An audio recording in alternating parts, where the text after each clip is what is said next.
I grew up in a rural setting, and food was not a problem to many around me, as we grew it on our shambas. I first interacted with the urban poor when I was a young undergraduate student, almost 20 years ago.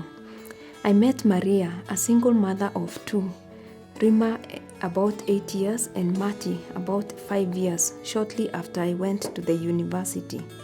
They lived in a shack in a slum in Eldoret. I started visiting them. We became friends. In excellent English, Maria narrated to me of her previous experience of good life. Well educated, married to a financially stable man, her experience with a good job, a good house. But life happened. She lost it all. She was divorced, lost her job, went into a depression, and had frequent mental breakdown. She got trapped in poverty. Whenever I visited them, I took food to them. They invited me to a meal, which often was just water and tea leaves without sugar, served in tins, in a small dark room, as they often did not have candles or fuel for lighting. Maria or her son sometimes came looking for me on campus because they were hungry. Given their tattered look, some colleagues on campus asked me, "Who are those street people who visit your room?"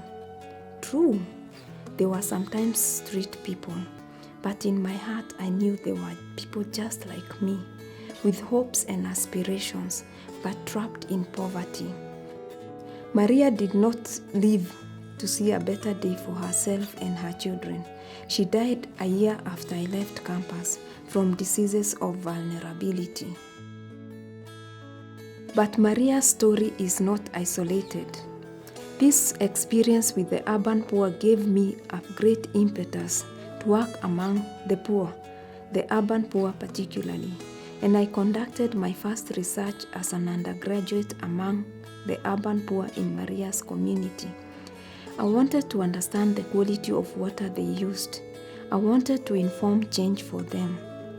I have done many more studies amongst the urban poor.